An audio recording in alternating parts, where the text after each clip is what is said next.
Hello, One Players. Hope we find you safe and well wherever you are watching in the world during this, I get fed up of saying it, this increasingly difficult time, but we're toughing it out here at One Play Sports, committed to keep you entertained through the ongoing COVID-19 situation. And to that end, it's time for the second episode of the Legends Club show, where we have a real legend joining us live via Zoom, along with those privileged Legends Club members who'll be with us for the show as well. But before we get to Danny and our other Zoom member guests, let me remind you of the benefits of joining the Legends Club. It's a great initiative to try and bring football fans closer to their heroes during this COVID-19 time. And for just $15 a year, you get a whole host of benefits, including the chance to win some fantastic trips to the UK to take in a proper Premier League game sat next to your very own legend. There's a chance to get World Football Legend merchandise. There's a $10 voucher for that once you become a member. There's also now, and it's an increasing brand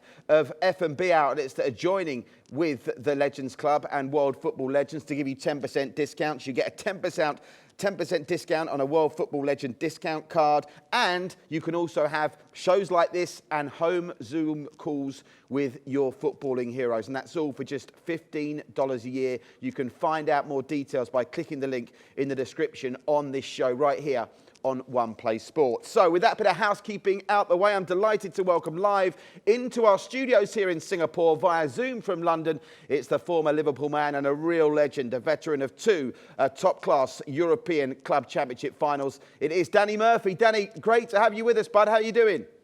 I'm good, thank you. How are you doing? Yeah, well, we're good here in Asia. And, of course, as we asked Gerry and Keith, who joined us live via Zoom from Northern Ireland last month on the show, we have to start, unfortunately, with getting the latest from you for our fans across Asia with what's happening with COVID in the UK. And are you confident? I know they're saying it's going to come back. Are you confident the Premier League season is going to start in just a couple of weeks?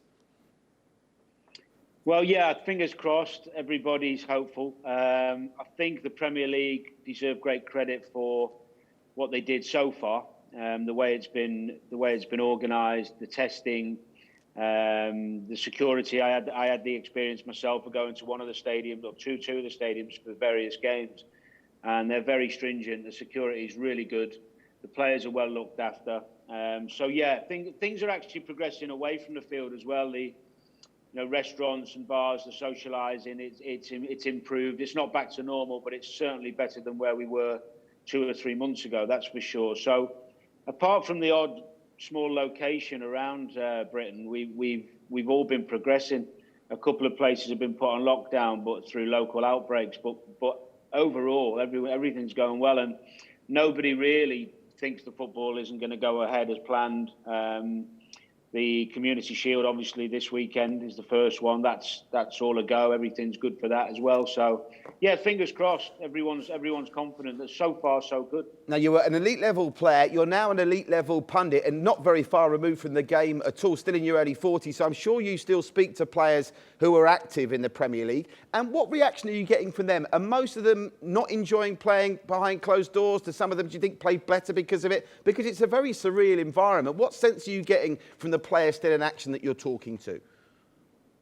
Well, I think initially there was just a desire for the players to get back playing. It was an unusual amount of time not playing for them.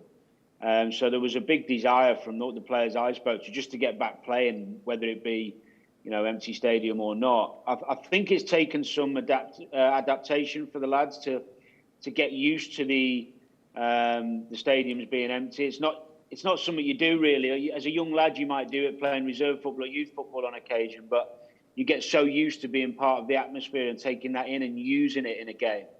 But I actually think the games, probably the first week or two, there was a few games that you could sense it was unusual. It wasn't quite the same flow. But after that, I thought the quality and the intensity of the games was really, really good.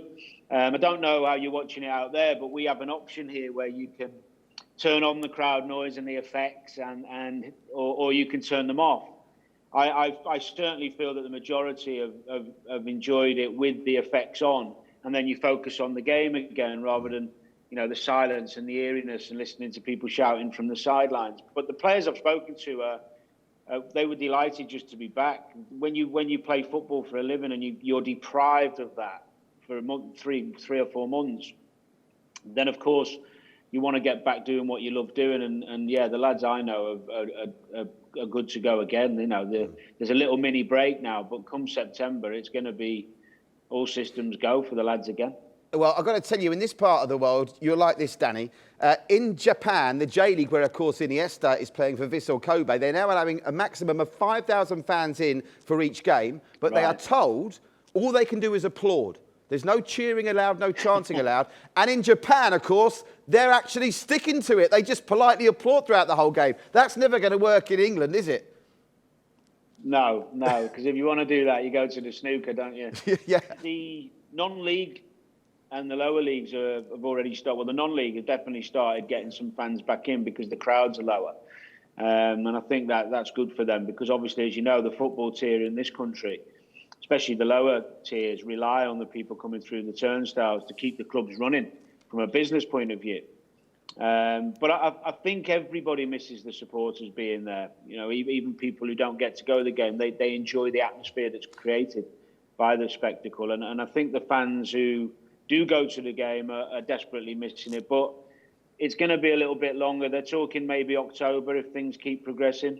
But we'll have to wait and see on that one. But I certainly don't see thousands of English supporters going to watch the game and politely sitting down and applauding when a goal goes in. No. It's not going to happen. Imagine that. Messi might make his debut in the Premier League in front of an empty stadium. If someone had said that to you even a year ago, you'd have thought they were crazy. Listen, Danny, all the Legends Club members are standing by on the Zoom call, ready to speak to you. We're going to bring them in the next section of the show. I know you're looking forward to speaking to them as well. And this gives me an opportunity, just before we throw to a quick break, to thank all our wonderful sponsors, the great team at Little League Football in Malaysia, one of the best youth football setups you'll see. We've got our friends at Match Attacks.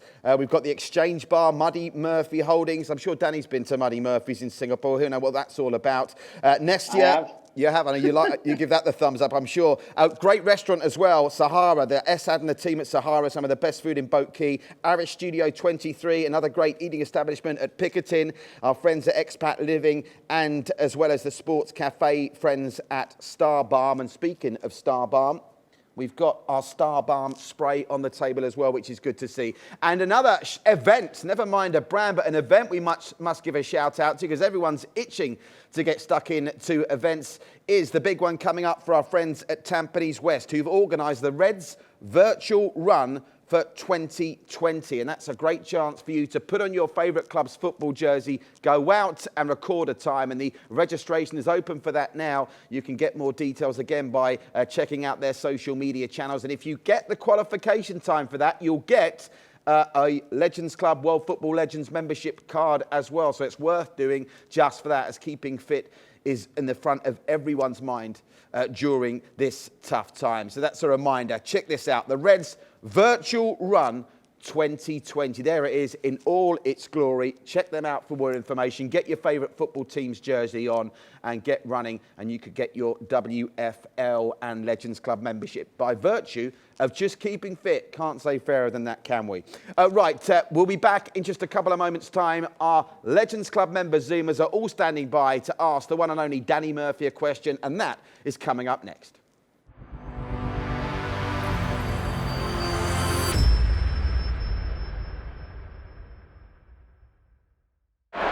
Gerry Armstrong, what a worker he is. Past Tendilio. And Armstrong! Northern Ireland have scored through Gerry Armstrong. Hi, it's Gerry Armstrong, and here's a great chance to follow me with the Legends Club.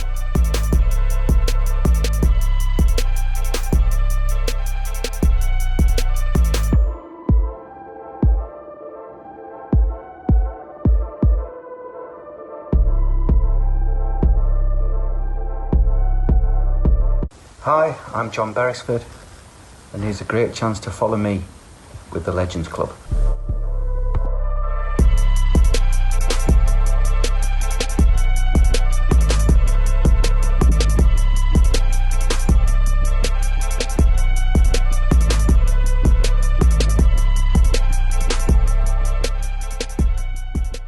This is where memorable evenings are made. This is The Exchange. A versatile metropolitan space for casual meals, intimate groups, and lavish events.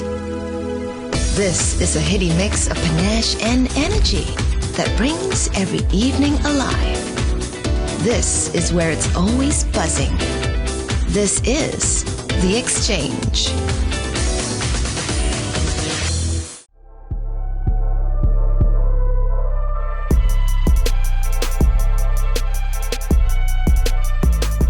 Hi everyone, I am Emmanuel Petit. Here's the great chance to follow me on the Legends Club. See you soon and take care. Bye.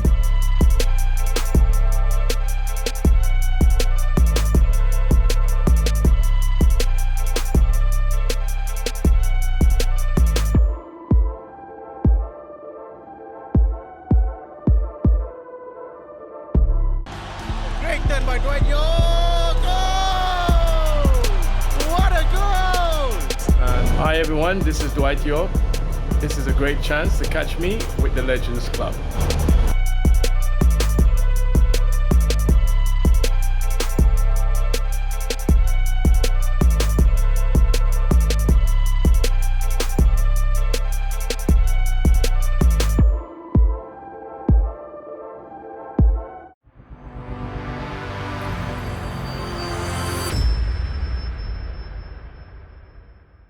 Welcome back, friends, to episode 2 of the Legends Club show here on One Play Sports, where during these tough times we're giving you, the world's biggest football fans, the chance to interact with your favourite footballing legends. After Gerry Armstrong and Keith Gillespie last week, it's wonderful to have Danny Murphy via Zoom live for us in London today. And being an ex-Liverpool man, there are plenty of the Legends Club members who are looking forward to asking him a question. So, Danny, are you ready? You're standing by. Your fans await.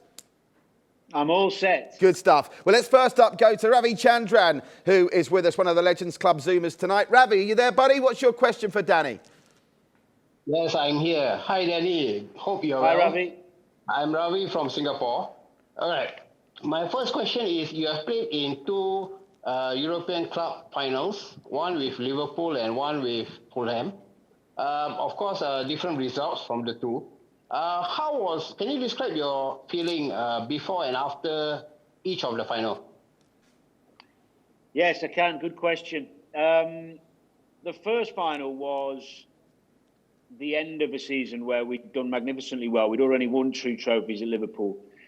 And the expectancy was for us to win that game. You know, the pressure of playing for Liverpool Football Club is you win trophies, you're successful. And the opposition was Alaves, who were a very underrated team. Who'd done well. They had some good players, as you know.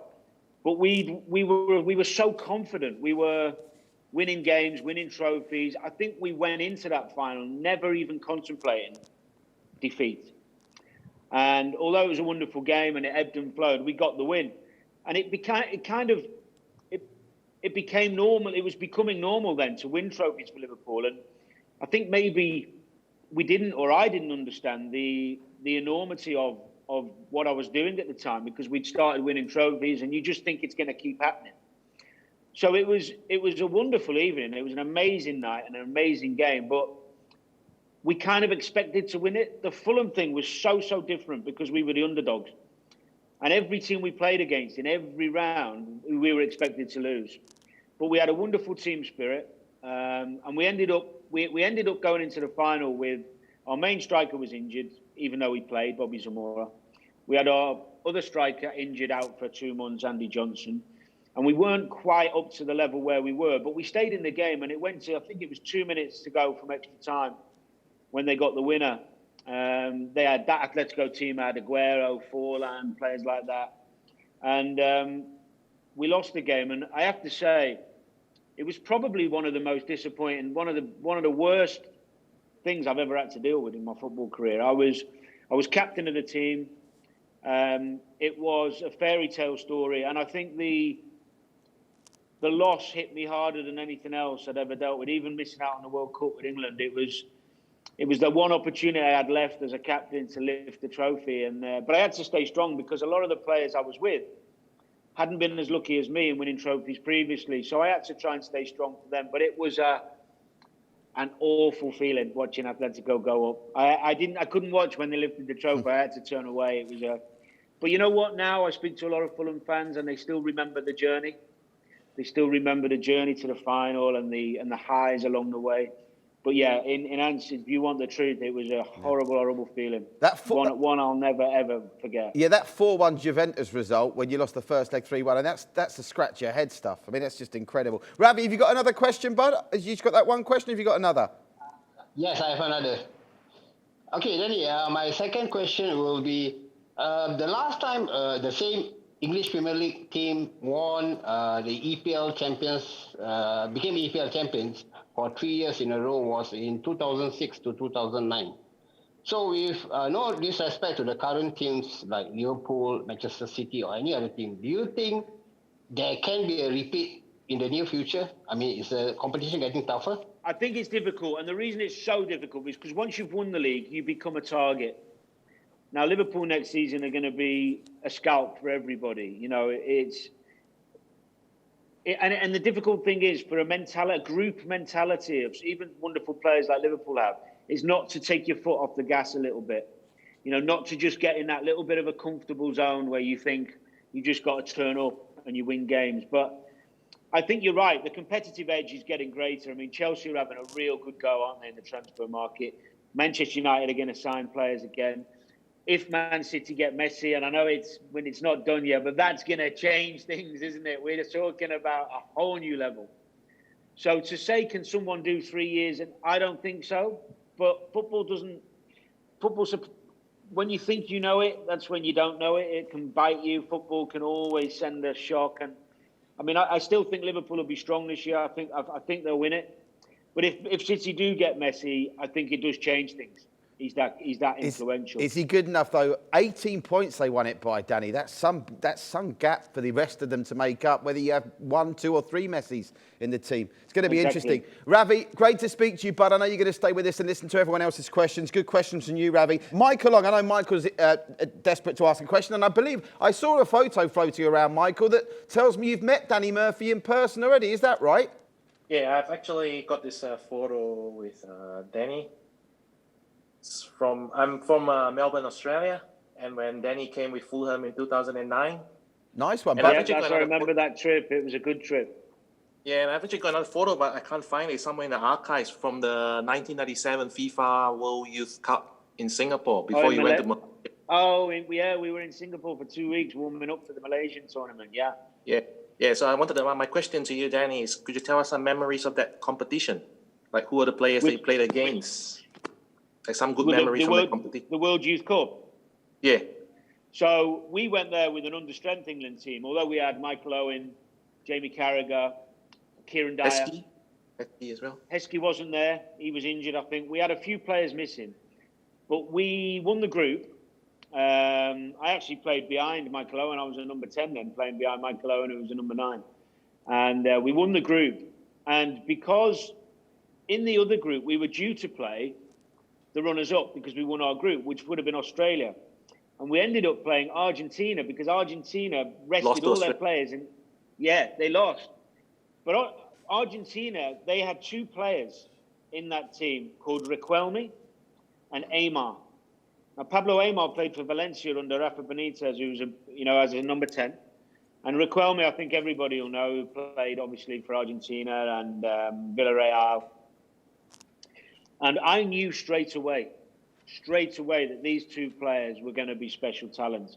Sometimes when you play the game and you come up against the player, same with Xavi. I played against Xavi I think it was under 19s or 18 Spanish national team when I was playing for England. And you see a player and you're up against them and you know. I mean, Riquelme, he doesn't even move and he still has the ball the whole time. And Aymar was beautiful, silky and aesthetic. But they were the 2 in that tournament, and they beat us 2-1. I think they went on to the final. I'm not sure if they won it or not, but yeah, they beat the Uruguay in the final. Did they win it? Okay, yeah. So Aymar and do you know what? It wasn't just me. As a group of players, we all finished that game against Argentina. We was like, did you see their number 8 and their number 10? Wow, they were special players. So those 2 were the standout from the tournament. Thierry Henry was there as well, wasn't he? Did he not jump out at you, Danny, there? Well, he didn't because we didn't come across the the French side, you see, in our group. They had Trezeguet and Henry, and they didn't do too hot. So that's something. Sorry, apologies for butting into your question there, Michael. I think you got another one for Danny. Have you as well? Yeah, I've got another one. And speaking of the treble, we've got some good memories of Danny here in the treble pack. Liverpool's treble winning. Danny scored a lot of goals against Manchester United. Which was his favourite? Which one? Which of your goals, Man U, was your favourite? Probably the second one, because the first one was great because we hadn't won there in 10 years.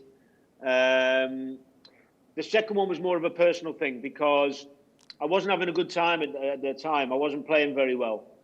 We'd had a few problems with the team. I wasn't playing particularly well. And we went there really as underdogs because we weren't playing well. And United was so good then. You know, they had a wonderful team, as you know.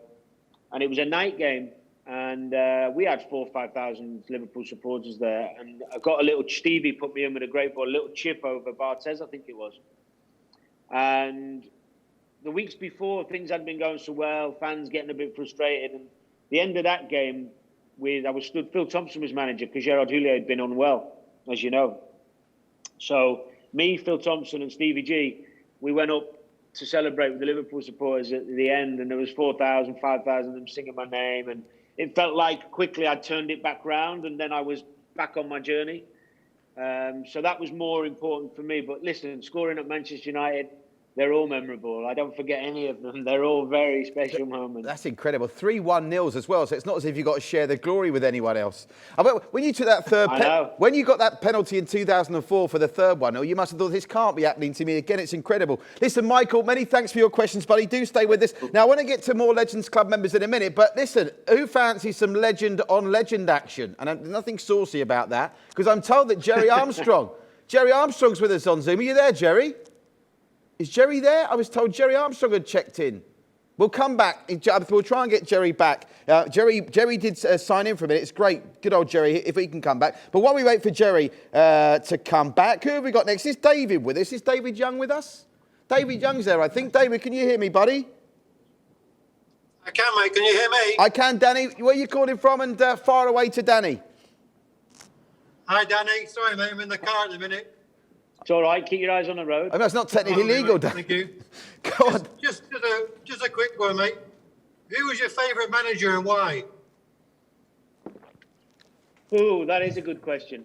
My first ever manager was Dario Gradi, who helped me become a man. You know, he helped me be a footballer. Without him, I don't think I'd have been a footballer. So he'd probably get the biggest mention. In so many ways, he was a father figure to me and a brilliant football coach as well. But I suppose in terms of my football development, Gerard Houllier was the man. He turned me from a nearly man to a Premier League and international player by working on my mindset, my application, my discipline, my work ethic, all the things that I needed guidance on, because your talent will only take you so far. I had natural talent, but Houllier taught me that wasn't enough. And he gave me an opportunity, but he gave me some guidance. And I think in life, whatever industry you're in, whatever business you're in, whatever you're doing, you need some people along the way who help you on the journey. And I think without him, I'm not sure. I think I'd have always been a footballer at that time. I'd got to a certain level. But I don't think I'd have been a Liverpool and an England player if I didn't have Houllier. I think I'd have probably been a lower Premier League, maybe type player, because he made me understand the difference of how you look after yourself, how you think, how you gain, emotional resilience, mental strength. Some of these things that people take for granted. It's to be at the top and stay there. You need those things, and you need some help how to become wiser along the way. And so probably Houllier was the biggest in terms of my football development.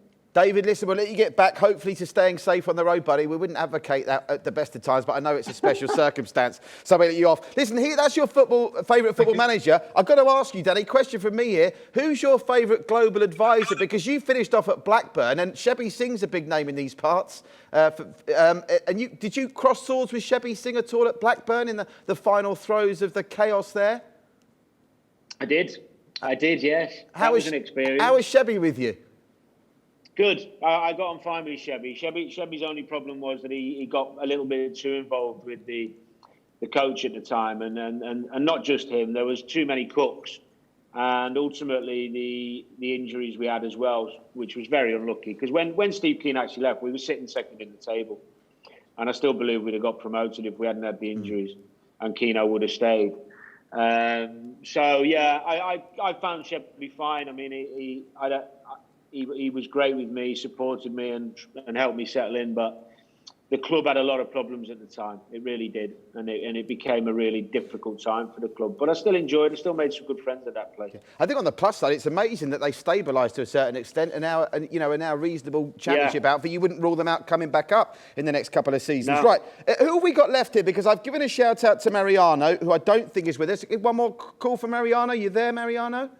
Don't think so. And Jerry Armstrong's come and gone, but I think we've got Lillian. That's great. Lillian's there. Hi, Lillian. Can you hear me? Can you tell us where you're calling from and ask Danny a question? Yeah. Can I ask? This is Lillian from Singapore. Can I ask two? Hello, hi. Can I ask two questions? Yeah. The first question is, everyone is talking about living life in the new normal. What do you think is the new normal for footballers like yourself, and also for football fans, once this COVID period is over? And also, just now you mentioned that, you believe that when fans come back to the stadium, they will still be shouting at the sidelines. But what do you think may be different in the new normal? Well, it's a good question. I hope, my biggest hope is that because of the lockdown and because of the virus and because of the inability to go and watch the sport we all love, that people appreciate it more when they go to the stadium. So when I say appreciate it more, not just enjoy themselves more, but respect people more, and we see less of the silly chants and the abuse and the over the top behavior, especially racism and aggressive, angry men and women shouting things at players on the pitch. I hope that people appreciate the theatre of football more and respect for each other more. And we lose some of that animosity that we see. I don't think we want to lose passion. I don't think we want to lose rivalry, but we've seen many times before lockdown, even in today's world where behaviour goes over the top. You want to be able to take your children to the game and I talked about this in a paper column recently. It's, if this can bring anything, this lockdown, it's an appreciation of what we have normally.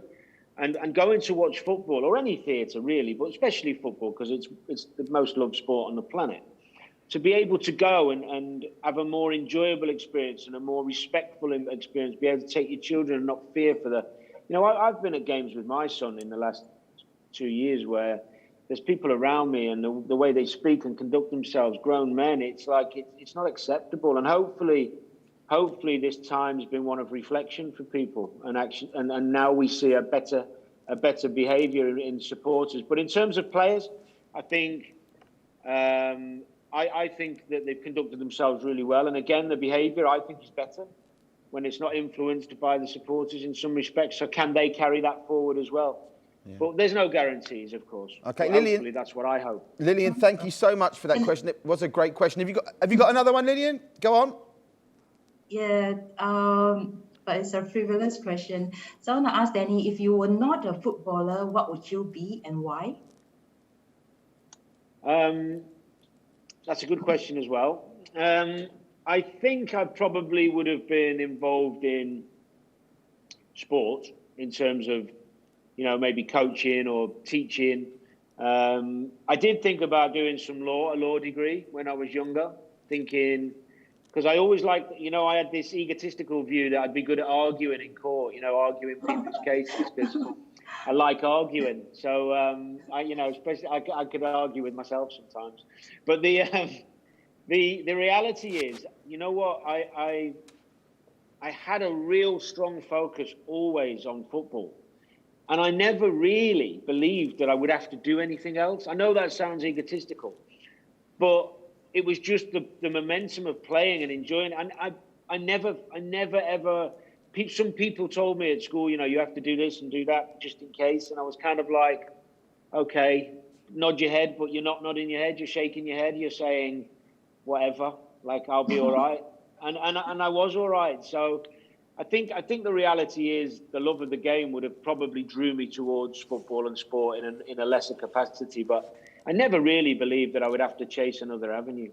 Listen, Lillian, that's great stuff. Marvellous questions. Now, let's go back to the Zoom board. Who have we got here? Now, I'm still shout out for Mariano, who I don't think is with us. Is Dinesh there? Have we got Dinesh with us? Yes, hi. Hi, Dinesh. You far away, buddy. Look at that. Yeah, that's better. Look at that for a backdrop. No prizes for guessing who you support. Go on, buddy. Okay. Hi, Danny. Nice seeing you after 4 years. Probably you don't recognize me. I met you in Singapore in 2016 together with my wife, and you were here for the event organized by Ian again, as usual. Yeah. I share the same nickname like you, Danny Boy, as well in Singapore. Yeah. Oh, so, anyways, okay, wow. In your career with Liverpool from 97 to 2004, you had a fruitful 170 appearance, actually. 2001 is when you won a treble. And it was a UEFA, it was the FA Cup, it was a League Cup. Would you deem yourself as in one of the finest Liverpool teams at that point of time? Because they had players like Steven Gerrard, Smith, Jamie Carragher, Heskey. They had all the top-notch players, to my point of view, at least. Would you deem yourself as in one of the finest Liverpool teams to win a treble? I think we deserve great credit for what we did. I think what the problem is you're judging that team against some of the greatest teams we've ever seen, and I don't think we were at that level. We had one or two superstars like Stevie and Michael, Robbie, but we were a very well organized team, very well oiled. We were very defensive, but we knew our jobs and we were very comfortable with what we were doing. And we were improving. We went 4th, 3rd, 2nd in the league. We won some trophies along the way. But ultimately, we didn't quite have that bit of magic to get us over the line in the Champions League or the Premier League. We lost to Bayer Leverkusen, unluckily, in a quarter-final, which we thought we should have won. We came 2nd in our best season in the league. So we were a good team, and I think we did more with what we had than I think people expected.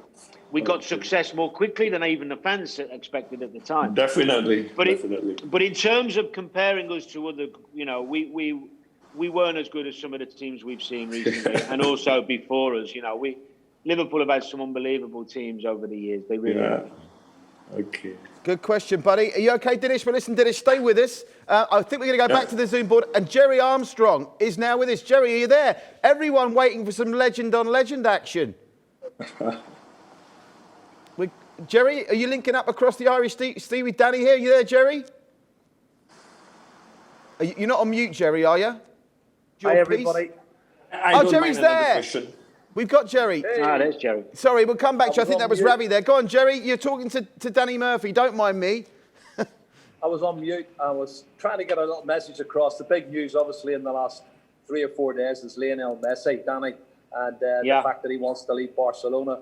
But then his buyout clause is 700 million. And, they're talking a £500 million deal with Manchester City. How can they afford that sort of money, Danny, in this current time and age? And one, how can they afford it? And two, is it right? Well, it's grotesque amounts of money you're talking about, isn't it? I mean, you'll know more than me on the details of the contract, but I'm assuming he's going to try and get away for free, or try and get, invoke that clause that he had, or maybe or get out on a lesser amount because he doesn't want to be there. I think from a Man City point of view, for example, if they were to get him, the merchandise, the money they're going to make on him back, it's probably doable for them. Not the 600 million buyout. I mean, that's just ludicrous. And the financial fair play thing, Gerry, as well.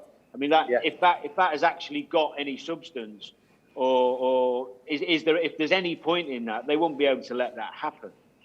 But I think if you take away the politics, and they can get him on a lesser amount, and they just have to pay him a huge amount of money, that's up to them. But from a football perspective, it would be great for the English supporters, even though he's 33, and it'd be great for the players in the Premier League to have him here to experience his genius and to just see what he does and how he copes. I mean, do you think do you think he's still capable of making an impression here in terms of, a 25, 30, 35 goals a season in a City side? Because I do. Listen, he was the top goal scorer in La Liga. He was the Pichichi. And he's not just the top goal scorer, he's also the top assists. Top assists. This guy is a genius. He's not as good as he was 5, 6, 7 years ago, Danny. Not at 33, but he still has a lot to offer. And from a marketing point of view, I can see that it would work. But, from a personal point of view, I've always advocated that there should be a cap on wages. And I've said it for 15 years now. And obviously, that sort of money in this current climate with people suffering and what have you, it must seem ludicrous that they would even want to do a deal.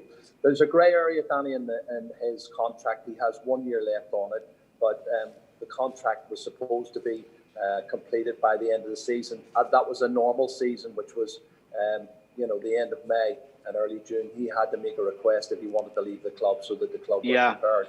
But because of the COVID, the season's only finished last week. They were knocked out of the Champions League by Bayern Munich. I actually did the game. It was embarrassing watching that team. I think he was embarrassed. There's a political side to it as well, Danny, where the president of Barcelona and him they don't get on at all. Bartomeu and him don't get on. He doesn't see eye to eye with them. There's a lot of mistakes that's been made. The club needs money as well. That's the other side, and I could see them losing money, but he shouldn't go for that sort of money, in my opinion. I don't know if it's doable or not. I'm not sure. I'm not sure. But if he did, Gerry, if he did come, he was a. But where would you see him playing? Because off the right or through the middle. Wherever Pep tells him. Now, Danny, in Spain, that this is one of the problems in Barcelona. I think in the last 3, 4, 5 years, he's called the shots. Basically, the team was built around him, and I think Pep Guardiola knows that. So there's a part of Pep would be maybe a little bit apprehensive in terms of wanting to take him because, he could play him on the right-hand side of a front three because he loves coming inside on his left foot, or you just give him a free roll and you put him in the hole behind the strikers. But there's positions you could play him in, but he has to look. Pep would have to look at his squad and look at the players he's got there and see, can he fit into this mechanism that they've got. Very, very quickly, Gerry, I'd like to ask Gerry and Danny, I'm going to put you head to head here. Let's assume he's playing for Man City at the start of the season. Gerry, how many Premier League goals does he score next season? It'd be 20 plus, without a shadow of a doubt. Guaranteed? It wouldn't be just the Premier League goals, it'd be assists as well, Patrick. Do you concur with that, Danny? You think it's going to be 20 plus and he's going to really light it up? 33, a lot of miles on the clock. Do you think it's going to happen? It'll be magical if it does. Well, it wouldn't be magical for Liverpool supporters, but yeah, I do agree with Gerry. I think he'd be 20 plus easy in that side, and his assists would be through the roof. I mean, him and De Bruyne would be having a competition on assists, wouldn't they, every week? It'd be ridiculous. That's the first time that's gone through my mind, him and De Bruyne. Gerry, you're an absolute superstar for joining us, but I hope you're safe and well. Thanks, Gerry. Good to speak to you guys. Enjoy the rest of the show. Thanks, Take care. mate. God bless. Great to hear from Gerry Armstrong. Again, he, of course, was our legend alongside Keith Gillespie in the first episode. Right, go back to the wall of Zoom, because I think, was it Daniel that raised his hand up wanting to ask another question? Was it Daniel? Oh, Michael. Michael wants to ask another question. Michael, fire away, buddy. Yeah, just a quick one for my little one here. Look he at this. He plays football. He wants to ask Danny some tips on taking free kicks. Some simple tips is to get yourself a routine and stick to it. So don't keep changing your run-up, your angle of your run-up. Don't keep changing the amount of steps that you take to hit the ball. Keep that consistent. So wherever you move the ball, doesn't matter, and the different angles, but keep your preparation and the angle and the angle you run up to the ball and you feel most comfortable, and the steps you take. Keep that the same. And of course, you've got your routine, so it's the same amount of steps, the same angle, and practice. Just keep practicing it, because like anything, I mean, practice doesn't make perfect. Practice makes permanent. So you have to be practicing the right things. But the more you practice free kicks and you hone your technique, you will find what's comfortable. And another tip is when you're looking at the other tip on free kicks is when you're practicing, if you have the capability of having those dummy walls or something, a piece of cardboard or whatever it is that you have to hit the ball over or around, don't aim for places in the goal. aim for places around the cardboard or the plastic men. So you're going to put it around the top right-hand bit of the cardboard or somebody's head, past his ear. You don't aim for parts of the goal. You aim for the first part. The rest will look after itself. There's lots of little things you can do, but the routine, it has to stay the same. Don't keep changing your steps and your run-up. Great stuff. All the best to your youngster there, bud, with getting the free kicks cracked. Dinesh, I think we've got one more question before we head to another break and get ready to welcome our junior legend, Harish, into the studio. Dinesh, do you want to finish this segment off, buddy? Go on, far away. Yes, Danny, again. Moving forward from the many past seasons to the highly achievable one that we just went through, where and how you see the current squad in the coming 2021 season, as the boss and the owners have maintained their faith in the present players and not been active in the transfer market, unlike Man City, Chelsea and Arsenal? Well, do you remember last pre-season when Liverpool missed out on the league by a point and people were saying, well, we may need to sign this one or this one and that one? And what do? They go out and sign nobody, and then they go and win the league and play like they've never played before. So it's very hard to question Jurgen Klopp's recruitment. It's very hard to question his ideas. I think I've said all along that maybe some extra firepower. The problem is with that, how do you bring the right quality in that is going to be happy to sit on the bench? Because unless you're talking about Mbappe or Neymar or Messi, who is going to play in front of those three brilliant Liverpool forwards? Is that Ryan Brewster good enough, Danny? That Ryan Brewster, because he's already scored for them in pre-season. Is that what maybe he's thinking? You know, give the youngster a chance to sort of play second fiddle. Maybe you've got Origi, Shaqiri. Maybe I don't know. I think it's difficult to know when you don't see someone in training every day. But he is well thought of. I do think if they get Thiago, he is a wonderful, wonderful player. I've been a big fan of Thiago for a long, long time. And he has the wonderful ability in midfield to play the holding role, or he can play as an 8 where he's more attacking. Because, you know, he is, for me, an improvement on Keita, Thiago. Thiago probably is more gifted than Wijnaldum, although I'm a big fan of Wijnaldum as well. You need competition in that midfield area. But Thiago would be an improvement, that's for sure. Great stuff. Thanks, Danny. And thanks to Dinesh. Thanks to all our Legends Club members who've joined us on the Wall of Zoom. And how fantastic to have a special legend guest in GERRY Armstrong join us as well. And don't forget, if you want to become a Legends Club member, and you can be part then of the Wall of Zoom on the Legends Club show, it's just $15 a year. All kinds of benefits, including home Zoom chats with the Legends. There are big all expenses paid trips to the UK to watch a Premier League with the Legends. You get a 10% Legends Club World Football Legends discount card and a $10 World Football Legends merchandise voucher. So that's just some of the benefits if you take the plunge and join us here at the Legends Club. Right, there's more to come from Danny. Don't any of our Legends Club members go anywhere on the Wall of Zoom, and don't you go anywhere either, because in just a couple of minutes we'll be back with a new segment on the show. It's the junior legend Harish joining us to ask Danny some questions next, live here from Singapore.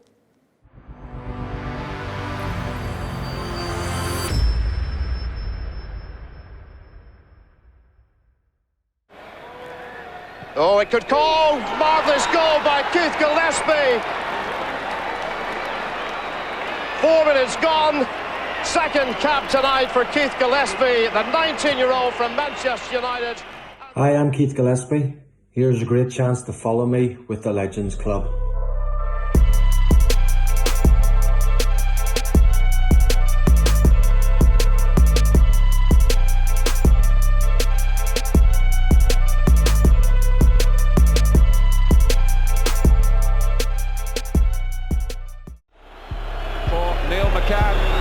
Hutchison! Scotland have scored! Hi, my name is Don Hutchison. Here is a fantastic chance to follow me at the Legends Club.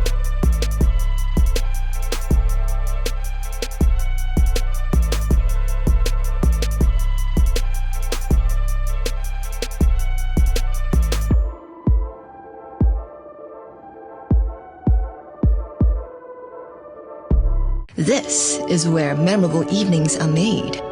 This is The Exchange, a versatile metropolitan space for casual meals, intimate groups, and lavish events. This is a heady mix of panache and energy that brings every evening alive. This is where it's always buzzing. This is The Exchange. They were. Here's Webber. Oh, lovely jink from Webber. Great feet from Webber. Webber into the bottom corner. And straight away at the start of this second half, it's Webber that slots it home. I am Danny Webber. Here's a great chance to follow me with the Legends Club.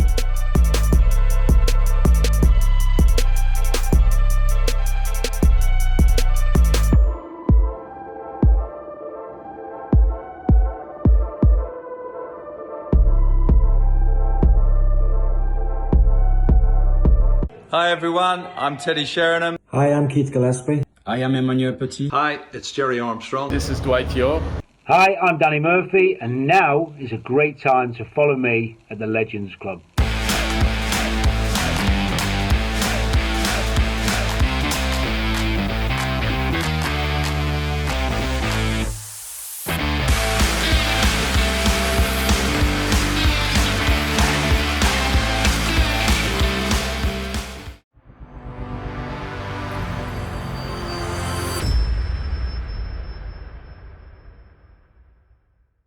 Welcome back live to the Legends Club show right here from the glorious setting. We're just a stone's throw away from the National Stadium here at the Sports Hub in the Lion City State. We hope you're staying safe and well wherever you are. We've had a great segment with our Legends Club Zoomers having a chat with our legend today, Danny Murphy. But now it's time for a junior Legends Club member who's joined me in the studio to pose some tough questions to Danny Murphy. And first things first, Harish, welcome to the studio. Is this your first time? Yeah, it's my first time. First time speaking into a microphone and speaking to a legend as well, but you look prepared. You've got the right shirt on to wind Danny up as well, which is perfect, bearing in mind he's Liverpool and ex-Spurs as well. So the floor is yours, Harish. Say hello to Danny and interrogate him for me. Hi, Danny. Hi, Harish. You okay? Yeah, I'm good. How are you? I'm good, thank you. Really good. Yeah. So what's your first question, Harish? Okay, Danny, what gave you the urge to join Liverpool, and did you ever wanted to play for Arsenal? No, I taken to a Liverpool game when I was about 7 or 8 years old by my dad, and he was a Liverpool fan, so I was straight away a Liverpool fan, and all I ever wanted to do was play for Liverpool. That's all I ever wanted to do. Probably like you want to play for Arsenal, like a Tottenham young man wants to play for Tottenham. I was very lucky. I got to fulfil my dream. I had to go through a club. I was actually at a little club called Crewe for a few years, and then got my move to Liverpool. But my only dream was to ever play for Liverpool. Nobody else. Okay. Okay. My second question is, why did you leave Liverpool? Well, that is I left Liverpool because he's got you. Second question, and he's got you. He hasn't got me. It's just a difficult topic. I didn't want to leave, is the truth. I came in. He wanted to change the players around, which is fine. New managers want to do that. He was honest enough to tell me he didn't think I was going to play, and he wanted to bring in some of his own players. So it was kind of out of my hands, Harish. It was. It wasn't something that I thought was going to happen, but over time, you have to be thankful for the 7 years I was there. I don't think too much about what I missed because I was very, very fortunate to be there as long as I was. But sometimes football managers want to change the squad up, want to change the players, as you know, like Arsenal are doing at the moment, bringing in players. Okay. So that's what happened. Oh, okay. My third question is, what inspired you to become a football player? My brothers. I had 3 older brothers who were all good players. And from as young as I can remember, I just wanted to be like them. I wanted to play with them. I wanted to be like as good as them. And then I realized when I was probably about 8 or 9, that I was a good player and maybe I could be. And my first hero was Kenny Dalglish. He was a Liverpool player manager as well in the mid-80s. And he became my inspiration. But initially, my brothers. I used to look up to my brothers and I wanted to be better than them.